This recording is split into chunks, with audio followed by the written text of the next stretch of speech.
Hi, my name is George Anthony. I'm doing my Masters of Business Administration from University of St. Francis.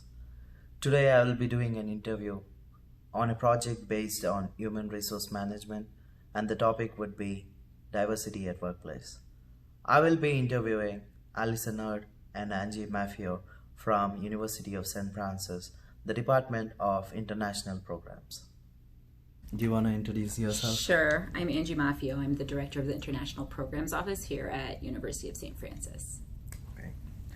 So my first question would be, what do you think the most challenging aspect of working in a diverse working environment is? So I think the most challenging aspect of working in a diverse working environment is trying to get other people to understand different cultures and to work with them in a way that's not contentious, or to try to see the other person's perspective rather than just thinking that they're trying to disagree with them. They may be seeing it from a different perspective based on cultural heritage or beliefs or just patterns that it's just a different way of looking at things. So trying to get people to understand how to navigate that is probably the most challenging part. Thank you. And the next question would be, can you give me an example of a time when you worked with or helped someone of a different culture background of your own? Sure. Well, I help someone with a different cultural background than my own every day, and I really have for my entire career. That's really what I've been focused on is international relations, cultural understanding, communication. So my whole mantra, I guess, is just that everyone should be valued for an individual person, regardless of their background or cultural heritage or skin color or culture. And I just try in my life and I feel like it's my life's work to just try to get people to value the individual person. So working with people from diverse backgrounds comes naturally to me, and I think that's a big way that I can make the biggest impact in the world is by just working in this environment. Thank you. So, what strategies have you used to respond to diversity challenges? So, as you know, a lot of times with diversity challenges, there are misunderstandings, and I think a lot of it has to do with not understanding different ways that people communicate with each other. So, or different forms of eye contact. Maybe it's like physical contact as far as handshaking and things like that. If there is, we try to be proactive as much as possible in the international office. For example, like during our orientations with our international students, we try to tell them what is expected in American culture. But we also we've done trainings in the past, and we do work with faculty and advisors and other employees here to try to help them understand, what, the challenges they may face in communicating with people from different backgrounds. I think that being proactive is really important, but sometimes there are situations that require a reactive stance, and in that case it's really trying to understand what the issue was. So sometimes plagiarism, academic integrity will come up. That's a common issue with international students because it's not something that happens in other cultures. So for an international student to try to adapt to the American way in that way is very difficult sometimes. And sometimes professors will see it as, they're plagiarizing, they're doing a horrible thing. But in their mind, even though they know that in the US this is a thing, it's not something that's innate in their culture. So they don't feel like they're doing something wrong necessarily, even though they know, or maybe they don't even realize that they're doing something wrong. So there are often a lot of times conversations with the students, with the professors about this and how to navigate that. But it's a very, very common issue. It's nothing, most cases, international students are not trying to do anything wrong or bad. They just are not understanding or not remembering or not internalizing what that means to them. So that's probably the most frequent issue that we have. Thank you. Yep. So, how has diversity played a part in your career? So diversity has always been a part of my career. My family grew up hosting exchange students in high school, so they would stay with us for a year at a time.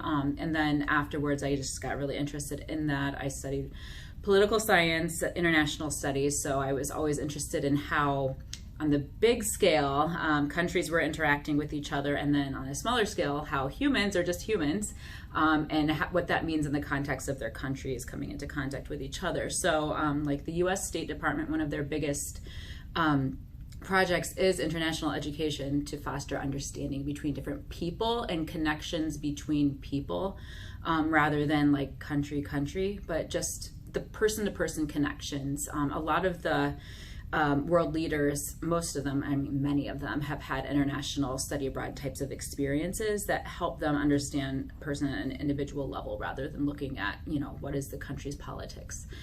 So I think that diversity in the international sense has played a huge role in my life, but also I find myself, because I am a white female, sometimes it's easier for me to translate that vision, I guess, to other white people, I guess, because I feel like I can really relate with any diverse populations.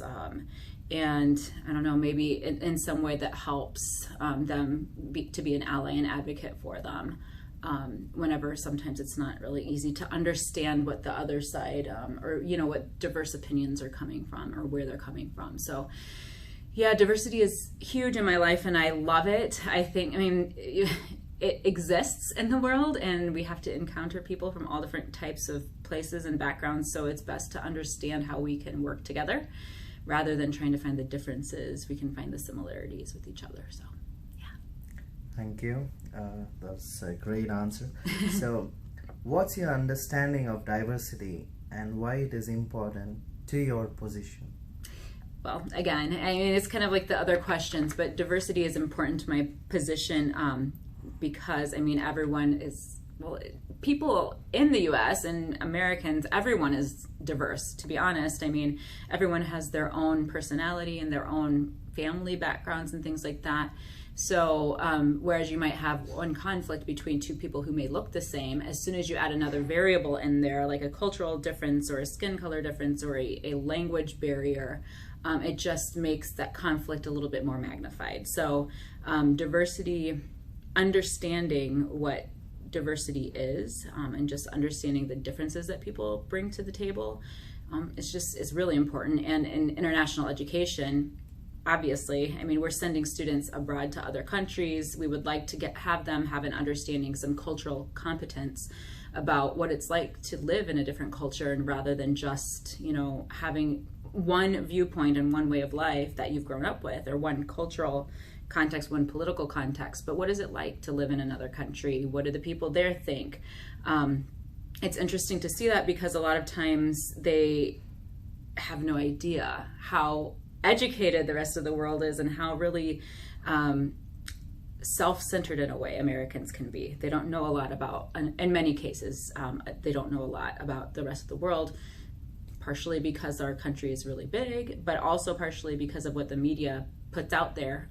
A lot of it's internal, or if it's a conflict with another country, rather than like the good things that are happening. So I think that on the other side, in the International Programs Office, we have the international students coming in to offer that perspective to people who aren't able to go out, and to give a different perspective in the classroom to students to kind of think outside of their little box and to see the bigger picture, and to see that there's not only one way to view something, there's not only one solution, but there are a lot of different opinions, different backgrounds, different values that are coming into play. And normally we share the same types of values, but sometimes people don't see that right off the bat. So I think having these types of experiences in international education is super, super important. Well, thank you for interviewing me. My name is Allison Hurd. I'm the Director of Institutional Diversity and Title IX Coordinator here at the University of St. Francis. Okay. So the question is, what do you think the most challenging aspect of working in a diverse working environment is? I would say the most challenging part is probably getting people to value diversity as much as you do. So I am a strong proponent of diversity. I feel like diversity and inclusion only makes an organization or people stronger. And sometimes I feel like people sometimes feels like it's taking something away from you, or you have to give up part of yourself to be able to include someone else, but you don't. I feel like with diversity, it only enriches you. It helps you to grow. It helps you to be a fuller person. understanding that your background isn't the only other background. So that's probably the most challenging component. It's just getting people to place as much value on it and importance as you might. Thank you, ma'am. So, the next question would be, can you give me an example of a time when you worked with or helped somebody of a different culture, background of your own? Sure. Well, I have the pleasure, I think, because the University of St. Francis is such a diverse place. I think a lot of times people only think about it in terms of racial background, but there are so many different ways that diversity plays itself out. So, for example, in terms of gender, in terms of religion, in terms of socioeconomic background. I know, for example, I was a first-generation college student, so I was the first in my generation to ever attend a college or university. Neither of my parents ever attended or earned an associate's or even a bachelor's degree. They just didn't attend. So there were a lot of sacrifices they made for me to be in college. But I would say definitely all of my work in Title IX and making sure that we are not susceptible to gender-based violence, that people aren't discriminated against just based upon gender. I would say that gives me definitely a daily basis to interact with people, to be an advocate for them. Certainly, even though we're a Catholic university and we're about 55% Catholic, there's another maybe 22% of our population that identifies as Christian. So that means that not everybody is Catholic. It means that I interact with people who are Jewish. I interact with people who are Muslim. I interact with people who don't have any type of religious affiliation at all. Some people who feel like they're more spiritual than anything. So I would say I just try to open myself not to stereotype people, but to just be a helper, to be able to help give people a voice and to be a support person for them. Thank you, ma'am. So, what strategies have you used to respond to diversity challenges? Well, I think one is, and I've certainly grown in my life path, I think there was a point where someone could make a comment or say something, and obviously due to human nature, maybe I would get upset, I would get angry, it would maybe cause me to lose sight of what maybe that real goal is. So right now I feel like I work on my patience on a daily basis. I try to be more of a listener initially, right? Thinking, well, what is the truth that I can hear in what someone else is saying? Is there like a commonality I can find with them? Because sometimes I think when you start from a difference and then work your way out, maybe you're not able to establish bonds with people. But what I try to do is I try to go from what do we have in common? And then what are ways that we can grow stronger so that any differences that we have, we can almost combat those differences. So that's probably a little bit more of my personal work style. And I don't like to respond to people unless I feel like I'm educated about an issue. And I also realize that people sometimes operate on implicit bias. Sometimes there's an unconscious bias that we have that we don't even realize exists in our brains, and it limits the way that we can kind of interact with other people. Thank you, ma'am.